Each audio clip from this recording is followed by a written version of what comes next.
ಹಿನ್ನೆಲೆಯಲ್ಲಿ ವಿಸಿ ಮೂಲಕ ಅಂತ್ಯಕ್ರಿಯೆಯನ್ನ ವೀಕ್ಷಿಸಲಿರುವಂತದ್ದು Prajwal Revanna. Prajwal Revanna ಜೈಲಲ್ಲಿದ್ದಾನೆ. Video conference ಮುಖಾಂತರ ತಮ್ಮ ಅಜ್ಜಿಯ ಅಂತ್ಯಕ್ರಿಯೆಯನ್ನ ವೀಕ್ಷಿಸಲಿಕ್ಕೆ ಅವಕಾಶವನ್ನ ಮಾಡಿಕೊಡ್ಲಾಗ್ತಾ ಇದೆ.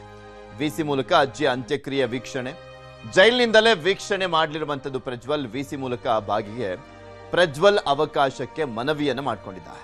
ಜೈಲಧಿಕಾರಿಗಳಿಂದ ವಿಸಿ ಮೂಲಕ ವೀಕ್ಷಣೆಗೆ ಅನುಮತಿಯನ್ನ ಕೊಡಲಾಗಿದೆ. ಪರಪ್ಪನ ಅಗ್ರಹಾರ ಜೈಲಿನಲ್ಲಿರುವಂತದ್ದು ಪ್ರಜ್ವಲ್ ರೇವಣ್ಣ.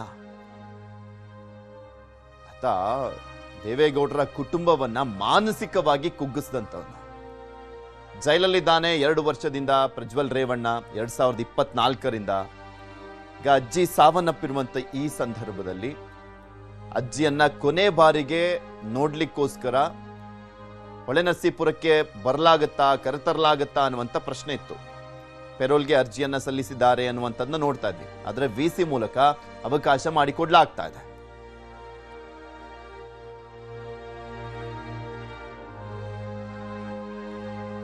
ಇವೆಷ್ಟು ಈ ಕ್ಷಣದವರೆಗಿನ ಸುದ್ದಿ. ಈಗ ಒಂದು ಬ್ರೇಕ್ ಆದ್ಮೇಲೆ ಅನ್ನದಾತೆ ಚೆನ್ನಮ್ಮ ವಿಶೇಷ ಕಾರ್ಯಕ್ರಮ ಪ್ರಸಾರ ಆಗುತ್ತೆ, ನೋಡೋಣ.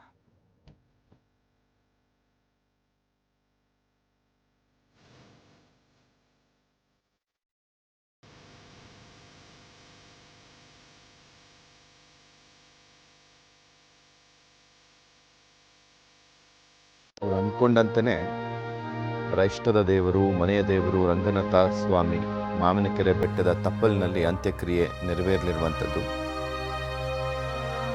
ತಡರಾತ್ರಿ ಬಂತು ಚೆನ್ನಮ್ಮ ಅವರ ಪಾರ್ಥಿವ ಶರೀರ.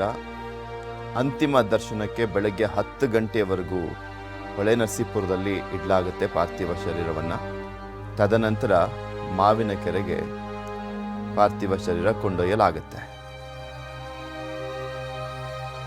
ಬೆಂಗಳೂರಿನಿಂದ ಹೊರಟಂತ ಸಂದರ್ಭದಲ್ಲಿ ಆಲ್ಮೋಸ್ಟ್ 12 ಗಂಟೆಗೆ ಹೊರಟಾಗ ಒಂದು 5 ಗಂಟೆಗೆ ರೀಚ್ ಆಗಬಹುದು ಅಂತ ಅನ್ಕೊಳ್ಳಾಗ್ತಾ ಇತ್ತು. ಇಲ್ಲ, ಅಲ್ಲಿ ಸಾಕಷ್ಟು ಕಡೆ ಹೆಚ್ಚಿನ ಸಂಖ್ಯೆಯಲ್ಲಿ ಜನ ಸೇರಿದಂಥ ಹಿನ್ನೆಲೆಯಲ್ಲಿ ಅಲ್ಲೂ ಕೂಡ ಅಂತಿಮ ದರ್ಶನಕ್ಕೆ ಸ್ವಲ್ಪ ಲೇಟ್ ಆಯಿತು. ತದನಂತರ ಬಂದಿದ್ದು ಮಧ್ಯರಾತ್ರಿ 2 ಗಂಟೆಗೆ. ಅಂತ್ಯಕ್ರಿಯೆ ನಡೆಯುವ ಸ್ಥಳದಲ್ಲೆಲ್ಲ ವ್ಯವಸ್ಥೆಯನ್ನ ಮಾಡಿಕೊಂಡಿದ್ರು ರೇವಣ್ಣ ಅವರು. ಅಂತ್ಯಕ್ರಿಯೆ ನಡೆಯುವ ಸ್ಥಳ ಮಾವಿನಕೆರೆ ಬೆಟ್ಟದ ತಪ್ಪಲು.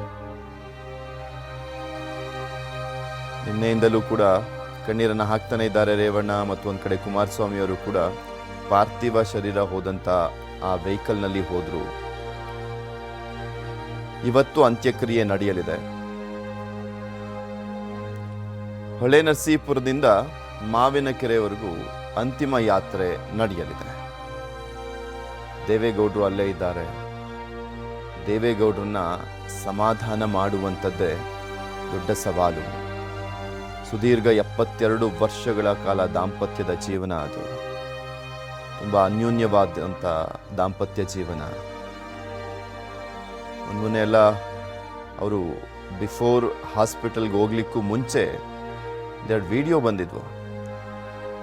ಪ್ರೀತಿ, ಮಮಕಾರ, ಬಾಂಧವ್ಯ ಎಲ್ಲವೂ ಕೂಡ ಆ ವಿಡಿಯೋದಲ್ಲಿ ಕಾಣಿಸ್ತಾ ಇತ್ತು.